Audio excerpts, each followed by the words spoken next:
This is just a weird day, Dibs. Like, I don't, we were talking before we came on. They're like, well, we knew this was going to happen. What's the big deal? The finality of it. Like, it's breaking news. It's what everybody's talking about around town right now or in this area and maybe across the country has any sort of love for the game of baseball. And it's just, okay, now they're moving to Sacramento. We didn't know if they were going to play in the Coliseum for another 3 years. So them saying, like, this is the last year at the Coliseum, now, okay, it's a real thing all of a sudden. So with that, I think where they're moving to Sacramento, or they're just using Sacramento for 3 years in order to get a stadium built and then to go to Vegas and then sell the team once they get to Vegas because now it's worth more, that whole thing. So it's just weird, Dibs. And like I said, reiterating what I said a couple of minutes ago, it's just, for me, I'm very conflicted in a lot of different areas about this. Yeah, I'm sure there's some Sacramento joy because you're from there and you've lived there. You spent a lot of years there in Sacramento. So part of you, I'm sure, feels good for the people of Sacramento, as do I. People who are sports starved up there. And, I'm happy for people in Sacramento to have another pro team, another major league team, rather, that you can get behind and support. The Sac Republic has been supported up there. And we know the Sacramento Kings have been as well. But it just is the finality of it, FP, that makes me so sad. And like I was telling you during the crossover, I'm trying to move past the anger part of it because getting angry with a billionaire who doesn't give a crap about his franchise, his players, his front office, his employees, his fans, I'm not going to waste my energy on that guy. He's going to do what he's going to do. And the commissioner and the other owners, to me, are complicit in allowing this move to happen. And I'm just kind of stuck in a mode of sadness because so many people like going to the Coliseum. I like the Coliseum. It's beautiful out there. Pro baseball is much more affordable at the Coliseum than anywhere else. And I'm going to miss that opportunity to be out there and embrace the diversity and spend a warm afternoon or a nice pleasant evening out at the Collie. This is a crappy side of sports, dude. Like, sports breaks your heart, right? We all got our hearts broken in the Super Bowl this year, right? I mean, that's part of sports. But these things where rich people get involved, and it's a pet peeve of mine because there's been a lot of good owners that I've come across in the history of baseball that really want to win. They really care about the families. They care about the players. And then there's owners that are fake, in my opinion, where they act like we're family and they pretend like we're family, but you're not family. You're a piece of meat. They really don't care. And then there's this, which is bad for sports in general. Like we're the Warriors flagship. We talk about the Warriors. But if this happened in basketball where a team just tanked and nobody came and the arena was dilapidated, a high school gym, and nobody wanted to go there, that would be bad for sports. If there was a football team in the NFL that just tanked every single year and their stadium was just gross and they wanted to go play at some Division III college stadium for a year while they moved to another place, that would be bad for sports. And if you're an owner and you don't care about the players, you don't care about the fans, and you don't care about winning, that's bad for sports, not just baseball. So while everyone's saying this is a bad day for baseball, this is a bad day for professional sports. Jeez, I got locked up there. Professional sports in general. So maybe I'm being too dramatic, and I'm Italian. That's what we do. But like this is sad.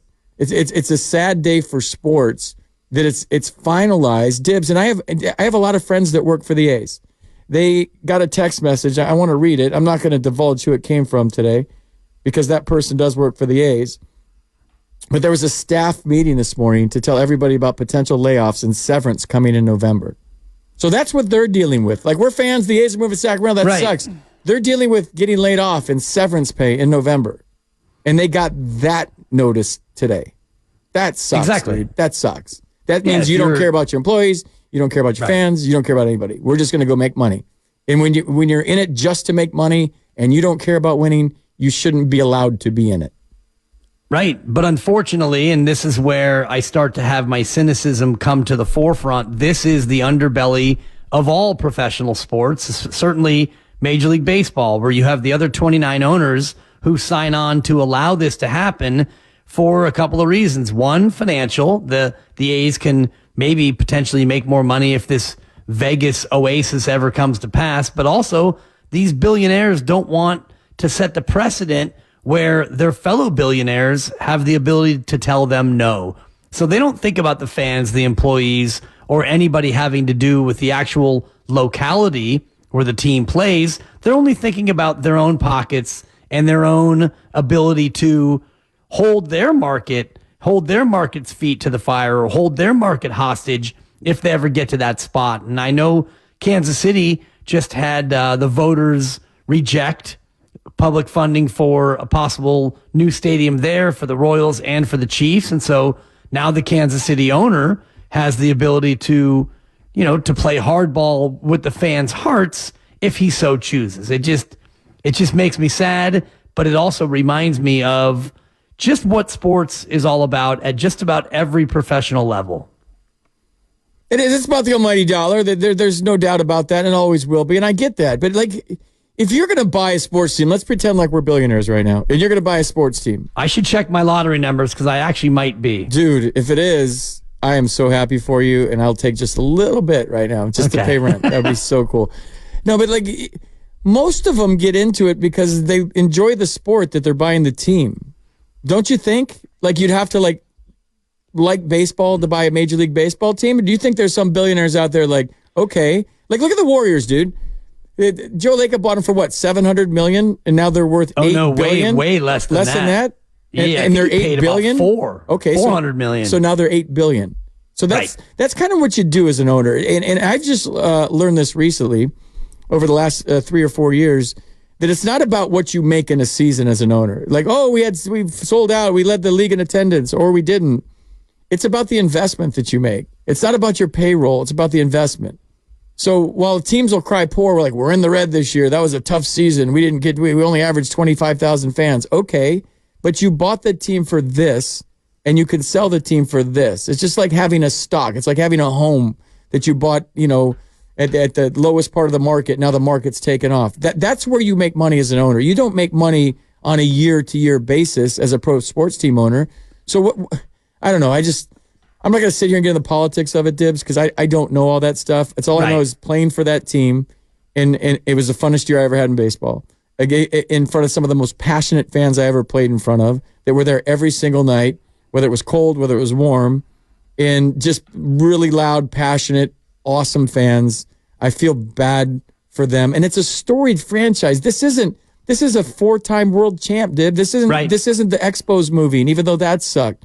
To when they moved in the night, or the Baltimore Colts. I mean, this is a really proud organization that is now like a black eye and kind of a laughing stock in Major League Baseball with the product they're putting out there, and now they're moving to Sacramento to play in a minor league stadium.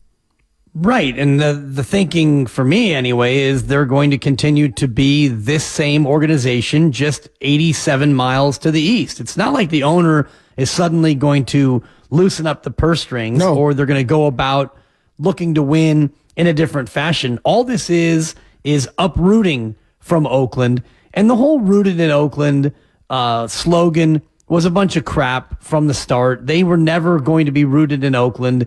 This owner doesn't even go to Oakland, and team president Dave Cavell, who I've known for a long time, he both gave and took an opportunity from me with the San Jose Earthquake. So I know Dave from way back, and he's a lightweight huckster, and he's just doing what he does to try to stay afloat. He's just not an authentic lover of the team or the franchise. And you mentioned owners. Not every owner, I think, loves the team or loves the sport or loves the product that they're owning. And Fisher sees it as an investment, which is why he's been hell-bent on making his meager little profit year in and year out. And the payroll on this team is lower than it was almost 20 years ago. And it just shows you that he doesn't care about the product. And so now the fans don't care about the product either. I think Sacramento will care more because they've been so starved for professional sports at that level. And now they're going to get it. But Sacramento fans shouldn't have any false notions about what this product is that they're going to be getting for 3 to 4 years. Dude, I think it's going to get worse. I think the product that's going to be put out on the field is going to get worse, not better. Where it's a 120 loss team. Why all of a sudden are you going to move to Sacramento? And then what free agent is going to sign with your team to go play in Sacramento? Right. Hey, people were talking about like, oh, well, the Giants in San Francisco, and I don't know if they get free agents.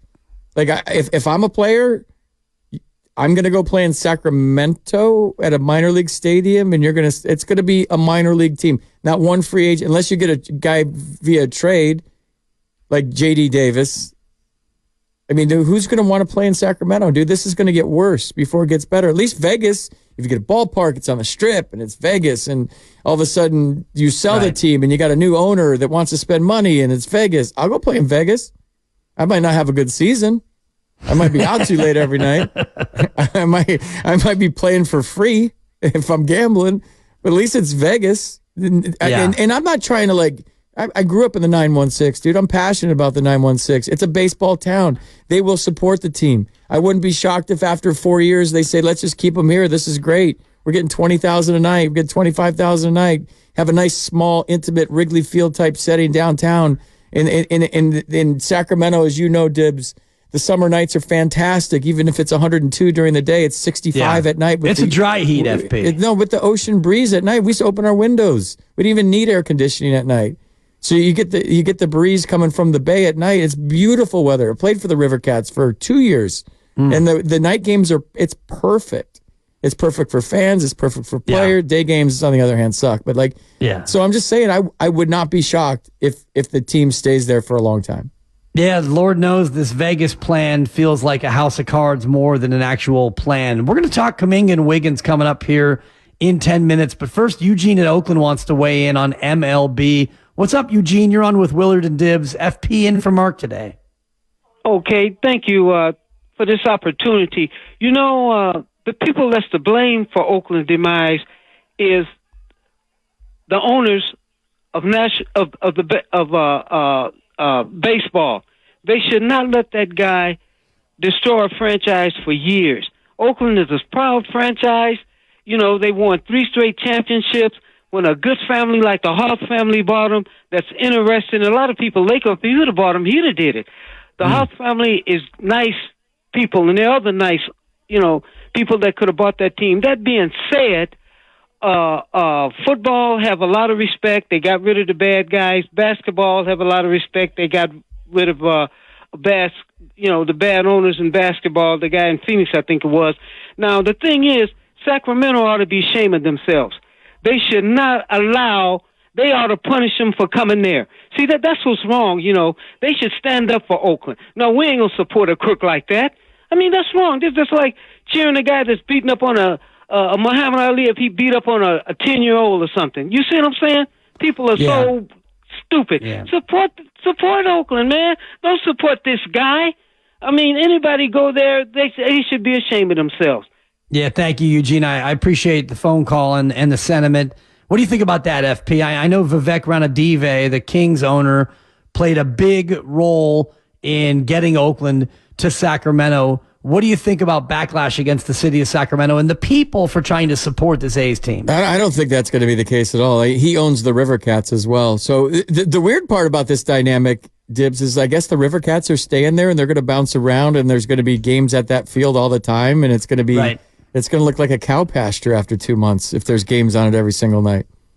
Right, and I don't know how the schedule will work, and I do kind of grimace at the idea of day games. The A's are taking on the Yankees with a 105 start, and it's 105 degrees. And are you going to be able to tell the difference between the A's and the River Cats and the product that's on the field? Yes, and is the ballpark itself sustainable in terms of clubhouses and amenities that you major leaguers demand? No, not yet. It has to be, though. There's certain standards it has to live up to. Do you remember when the Blue Jays had to play in Dunedin, right? A couple years ago during the COVID season, and I think because of the restrictions and COVID, so they had to stay in Florida and play there. They refurbished that whole ballpark and made it as good as it could be, I guess.